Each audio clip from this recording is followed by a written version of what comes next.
Be indifferent to get your ex to chase you. Be indifferent to spark their curiosity. Be indifferent to get them to go on a date with you. Be indifferent to launch their attraction into the stratosphere. Be indifferent and, well, your ex is gonna love and lust for you all over again. You've probably heard all of these platitudes already. Be indifferent is probably one of the most common pieces of advice thrown around in this breakuposphere, right? In the ex-back industry specifically. You see, in my opinion, snake oil salesmen like Brad Browning telling his clients to act indifferent towards their exes in order to reattract them. And you see legit relationship coaches like Corey Wayne or Craig Kenneth telling their viewers and clients to do the same thing. And you see this pattern of telling people, hey, just be indifferent to reattract an ex. You see it with just about anyone helping people with breakups. You see it with just about anyone helping people to get their ex back. If you want to get your ex back, you just need to become indifferent to them and whatever they say or however they respond. Now, sometimes this means, or this refers to blatantly ignoring your ex and being just really cold towards them. Sometimes it refers to being friendly but detached and a little bit aloof even.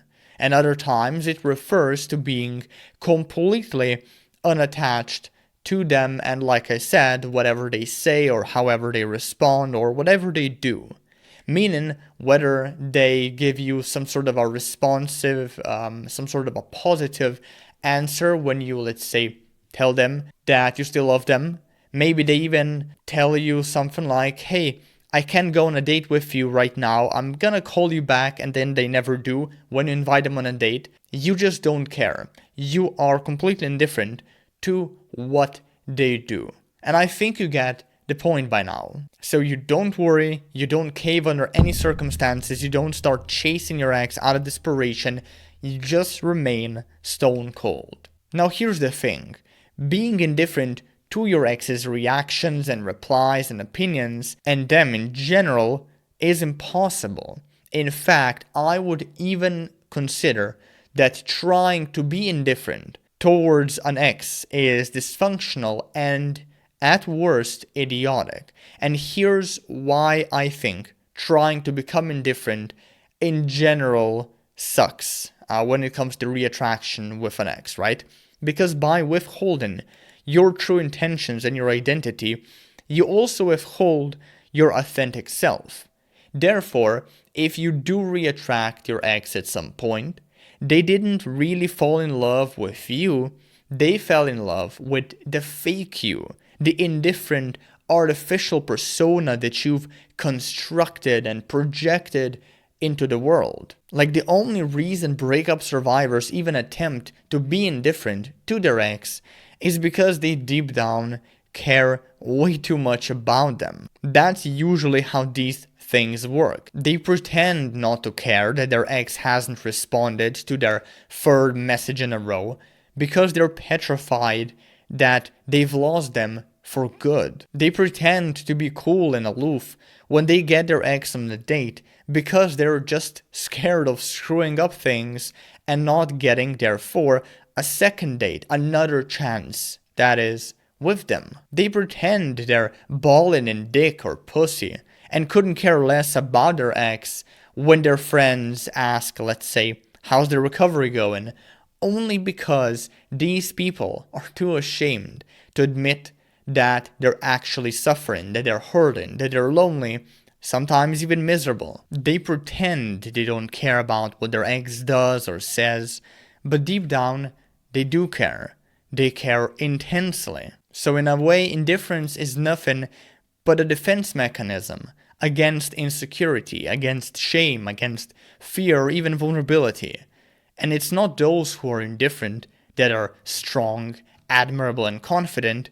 In my opinion, it's those who are indifferent that are actually weak, lame, and cowardly, even self-absorbed, sometimes even self-pitying. In fact, they're the kind of people who perpetually hide in this gray emotionless pit of their own making, just distracting themselves from their true feelings towards their ex and their true attitude towards their breakup in general. So I want you to tune out the toxic advice.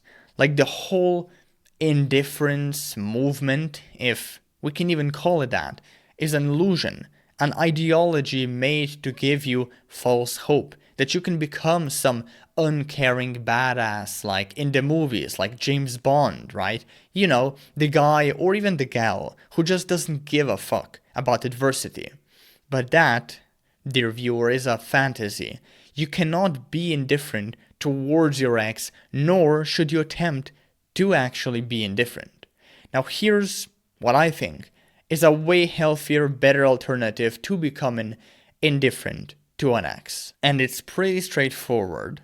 Just find something to give a fuck about, to care about, that is more important and meaningful than your ex, than mending your relationship with them. Something that nullifies the entire importance and significance of your heartbreak and that makes your daily emotional struggle completely worth it, or at least worth it to a large degree.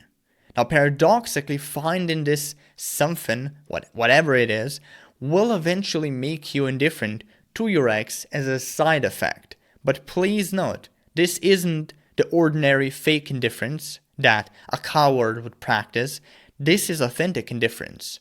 That's not only, it's not only healthy, it's also necessary for living an empowering and happy life. It's the indifference one embodies without trying to actually be indifferent. Now, the way you find what this something is by asking yourself, at least this is a good start, a simple question. And then you ponder on that question. The question is, what do I give a fuck about that's more important and meaningful than my ex and perhaps the relationship I cultivated with them?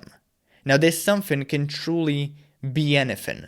Being part of a movement, fighting for some cause you believe in, catering to another relationship, taking care of a friendship, getting better at a certain skill, developing some interesting hobby or habit, following some grand life purpose that you've cobbled together for yourself. To be more specific, your something can be as ambitious as a goal to become a New York Times best-selling author. It can be as ordinary as a desire to major in computer engineering. It can be as primitive as to wish to buy a $500,000 sports car, or it can be as altruistic as this dream to spend one's life helping starving kids in Africa. It can be even as personal as this yearning to regain a shard of self-esteem that you've lost amid heartbreak. Now, it's really mind-boggling, even unfortunate to a degree, that so few breakup survivors seek the answer to this whole question of what do you care about? What do I give a fuck about? I mean, the truth is it's relatively easy, and the upside of the whole thing, the whole task, it far outweighs the downside. I mean, what's the worst that can happen, right? You maybe lose 10-20 minutes of your life, poor you. And the upside, not only will this unique answer help you authentically reattract your ex or, attract just about anyone, but more importantly, the very act of finding it will help you discover what you deeply care about and it will illuminate what you shouldn't care about. It will help you figure out where to give your fucks and where to refrain from giving them. It will help you find out your unique purpose and who the hell you really are. And those things, they're really powerful self-improvement tools or principles, however you want to call them, really monumental insights that transcend breakups, and they spill and improve literally every area of your life. I mean, the thinking goes that you only have limited amount of fucks or care to give. So if you keep giving them to just about, everything, at the rate maybe like Sasha Grey gives blowjobs, to, well, things that don't really matter, like you care about your new shoes, you care about your friends' opinion, your family's opinions, your breakup, getting your ex back even. If you care about everything, you will eventually risk spreading yourself thin through caring about too many things at once, and eventually that will really destroy you. It will make you be a very miserable, sad, bitter person. It might even destroy you spiritually as well, as in you don't know what you should even focus on. You don't know what's important in your life. You don't know where you should actually pour your energy into, and so you're going to be floating through life like this amoeba, not really knowing where the hell is your place, you know? You will feel rudderless, and that's, well, I think that's way worse than not getting back with an ex. So again, just answer me this, and this time actually think about it when you're done watching this video maybe. What do you give a fuck about that's more important and meaningful than your ex, the relationship you had with them, and of course getting back together? And once you think of a few things, go and pursue them. And it's really that simple.